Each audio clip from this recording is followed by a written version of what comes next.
మనల్ని ముంచాలని చూసిన వాడికి సహాయం చేస్తే దాన్ని పిచ్చంటారు, గొప్పని కాదు. స్వార్థంతో నిండిపోయిన నీ బుర్రకి సాయం గురించి చెప్పినా అర్థం కాదులే నిష్క, వదిలే. రేయ్, నా వైఫ్తో ఎక్స్ట్రాలు మాట్లాడుతున్నావేంటి? యువరాజ్, నిషి కేదార్ వైఫ్ చెల్లెలు. సో తను తప్పటడుగు వేసినా తప్పు చేసినా సరిచేసే రైట్ కేదార్కుంది. అక్క ప్లీజ్ చెప్పేది అర్థం చేసుకో. మనకి గొడవలొద్దు. అనవసరంగా ఇరుక్కొని ఆ తర్వాత ఖచ్చితంగా బాధపడాల్సి వస్తుంది. అసలే ఆ దివ్యాంక మీ మీద పగతో ఉంది. ఇప్పుడిలా తన బిజినెస్కి అడ్డొస్తున్నారని తెలిస్తే మళ్ళీ మీ మీద పగ తీర్చుకోవటానికి మీ లైఫ్లోకి వస్తుంది. చెప్తుంది నీకోసమే అక్క, అర్థం చేసుకో. బాబాయ్, మొత్తం విన్నారు కదా, మీరు చెప్పండి, ఏం చేస్తే బాగుంటుందని అంటారు? నిషిక చెప్పినట్టు ఆ దివ్యాంక లాంటి దుర్మార్గురాలతో పెట్టుకోవడం అంత మంచిది కాదమ్మా. పైగా దివ్యాంక నీ లైఫ్లో లేని ఈ కొన్ని రోజులు నువ్వు ప్రశాంతంగా ఉన్నావు.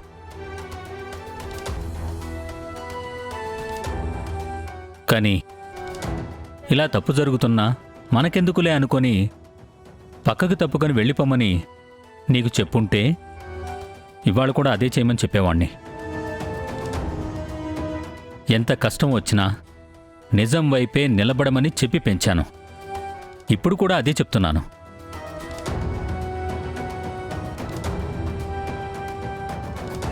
నీకు రమేష్ చెప్తున్న దాంట్లో నిజం ఉందనిపిస్తే ఎంత కష్టమైనా నిజం వైపే నిలబడు.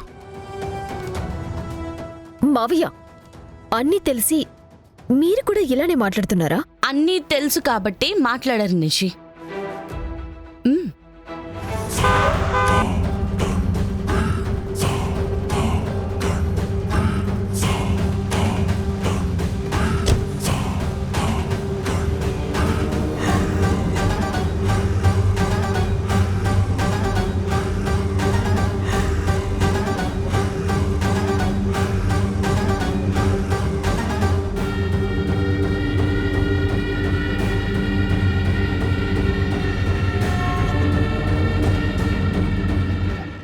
హాయ్ సురేష్.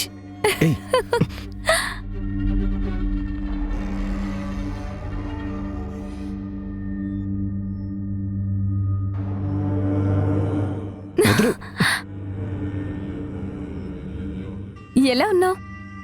ఎన్ని రోజులైంది మనం కలిసి?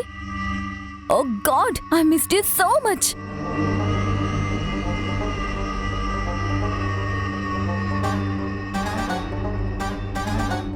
ఏంటి సురేష్ ఇలా చిక్కిపోయావు? ఏంటి, ఇంట్లో నీకు సరిగ్గా భోజనం కూడా పెట్టట్లేదా?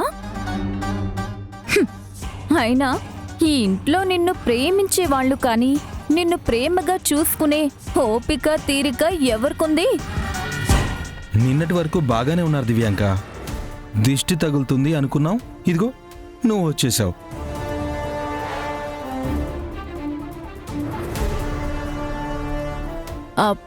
దిష్ట? నేను సురేష్ చాలా క్లోజ్. మా బాండింగ్ గురించి మీకు చెప్పినా అర్థం కాదు. మాకు చాలా అండర్స్టాండింగ్ ఉంది. ఏం సురేష్?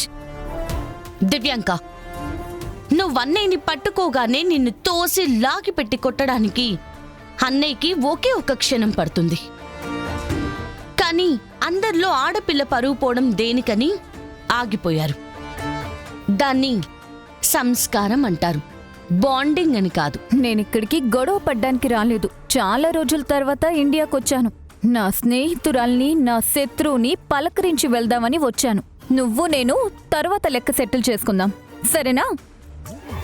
దివ్యాంక, మెడ పట్టుకుని గంటైకి ముందే ఇక్కడి నుంచి వెళ్ళిపో. కనీసం ఉన్న కొంచెం పరువైనా మిగులుతుంది. అరే కౌశికి, ఏమైంది? ఎందుకు ఇంత ఆవేశపడుతున్నావు? కొంచెం కూల్గా ఉండు. ఇలా అరిస్తే నీ ఆరోగ్యానికి మంచిది కాదు.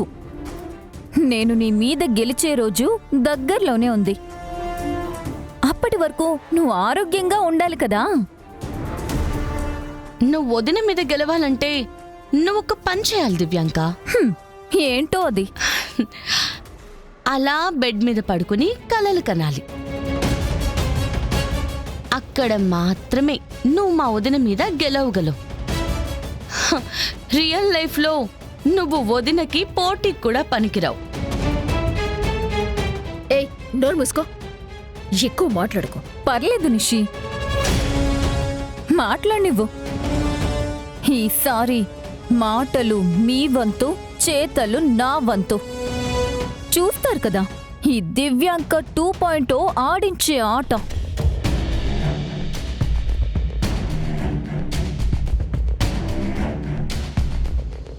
హాయ్ రమేష్, సారీ నిన్ను చూడనేలేదు. ఎలా ఉన్నావు? ఏంటి చేసిన తప్పుని కప్పిపుచ్చమని కౌశికితో డీల్ మాట్లాడుకోవడానికి వచ్చావా? న్యూస్తో బిజినెస్ చేయడం నీకు తెలిసినంతగా మా అక్కకు తెలీదు దివ్యాంక. ఏదో నిజం వైపు నిలబడి పోరాడగలదు అంతే. మరైతే ఈసారెందుకు మోసం వైపు నిలబడుతుంది?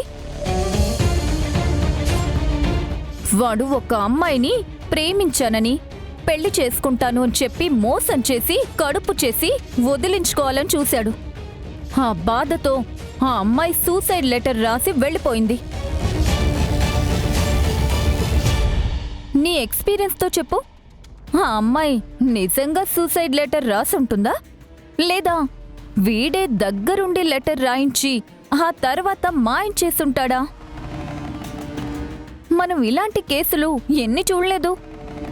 కాబట్టి నాకు అడ్డుగా రావద్దు. ఏంటి దివ్యాంక, అదేదో నువ్వు ఆ అమ్మాయికి న్యాయం చేస్తుంటే నేను ఆపుతున్నట్టు చెప్తున్నా. నువ్వు ఇతని సమస్యతో బిజినెస్ చేయాలని చూస్తున్నావు. నేనది జరగనివ్వను. పోలీసులకి అసలు జరిగిందేంటో చెప్తే వాళ్ళే సునీతకేమేందో కనుక్కుంటారు. ఆ తర్వాత నిజమేంటో కనిపెట్టి ఎవరు నిర్దోషో ఎవరు దోషో డిసైడ్ చేస్తారు. అప్పుడొచ్చి న్యాయం చేయడం గురించి మాట్లాడు దివ్యాంక. కౌశికి, నీ మంచి కోసమే చెప్తున్నాను. ఇది నా ప్రాజెక్ట్, నువ్వు ఇన్వాల్వ్ అవ్వద్దు. కాదు కూడదు అంటే నీ విషయాల్లో నేను ఇన్వాల్వ్ అవ్వాల్సి వస్తుంది. ఏంటి దివ్యాంక, ఇన్నేళ్లుగా నన్ను చూస్తున్నావు. నేను బెదిరింపులకి భయపడను అని నీకు తెలీదా? అమ్మాయి ఎక్కడుందో మేము కనిపెట్టి అందరి ముందు నిజం బయట పెడతాం. అప్పుడొచ్చి నీతో మాట్లాడతాను. రమేష్ గారు, సునీత ఎక్కడున్నా వెతికించి పోలీసుల ముందుకి తీసుకొచ్చి నిజం చెప్పిద్దాం. మీరు ఏ ఫ్రాడ్ మనుషులకి భయపడి డబ్బులు ఇవ్వాల్సిన అవసరం లేదు. మీరు నా వైపు ఉన్నారు. కొండంత బలం వచ్చింది. థ్యాంక్స్ అమ్మా. వెళ్ళొస్తానమ్మా.